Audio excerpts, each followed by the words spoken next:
Bonjour les amis, je suis en train de lire le psaume premier et puis j'étais en train de méditer comme ça là-dessus. Quand on voit que le psaume premier évoque la sagesse,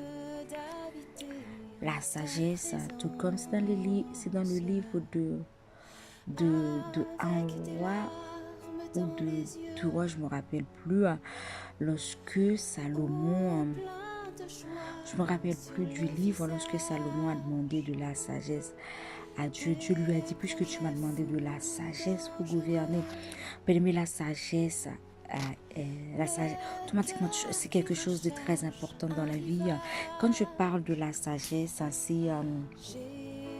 c'est surtout, c'est pas la sagesse, je n'arrive plus à parler ou je fais la timide. Non, la sagesse, c'est quand tu sais prendre de bonnes décisions. Automatiquement, tu as de la sagesse, tu as de l'humilité. Automatiquement, parce que la sagesse, c'est la science. Automatiquement, tu as de la sagesse, tu as de la fidélité. Et c'est pour ça, le verset 3, il dit celui qui médite. Et voilà pourquoi on va voir au niveau du livre de Josué 1er, c'est ça je crois, qui dit que ce livre de la loi ne s'éloigne pas de ta bouche et médite le jour et nuit afin que tu prennes garde afin que tu prennes garde à faire selon tout ce qui est écrit, car alors tu feras réussir tes voies et alors tu prospéreras.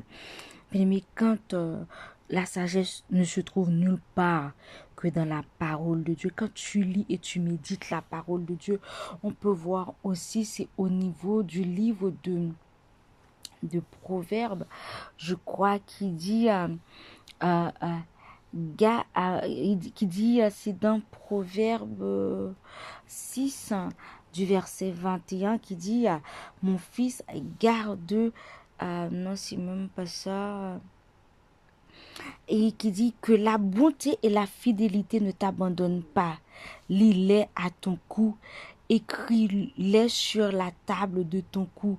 Tout comme dans le livre de Josué, il dit, médite-le jour et nuit, lis-les à ton cou, c'est ce que Josué a appris, c'est ce que aussi Salomon a appris à ses élèves, la sagesse, la fidélité. Parce que dans Proverbe 3, du verset 3 et 4 qui parle que la bonté, la fidélité ne t'abandonne pas, lis-les à ton cou.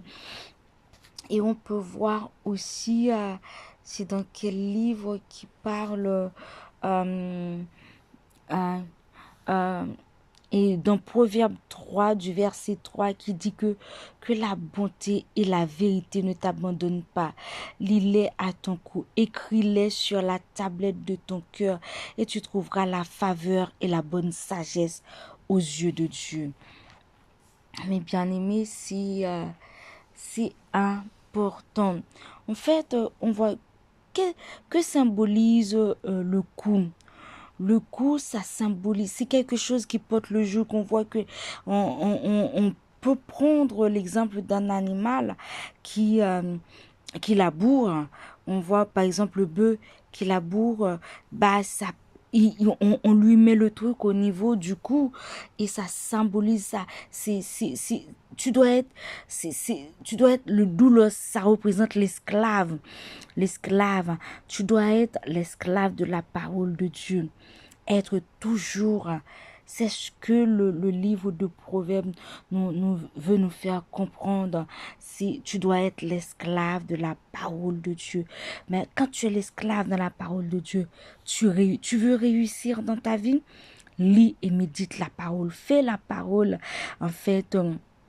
Fais de la parole ta mission, fais de la parole ton mandat, fais de la parole, lis-les et médite la parole de Dieu. Tu vas voir, tu vas réussir, tu auras du succès dans ta vie.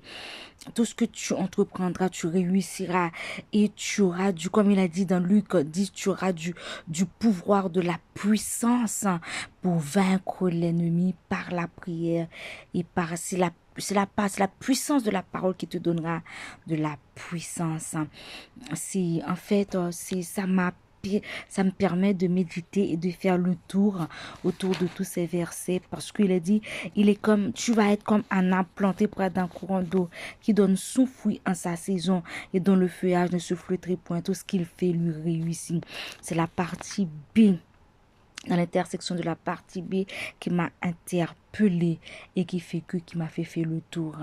Soyez puissamment bénis. Prends le plaisir de lire et de méditer la parole. Ce ne sera que pour ton bien et ce sera très bénéfique pour ton âme et pour ta marche avec Dieu. Soyez bénis. Bon dimanche à tous. Bisous tout le monde. Abonnez, partagez, laissez-moi votre avis en commentaire. Au revoir.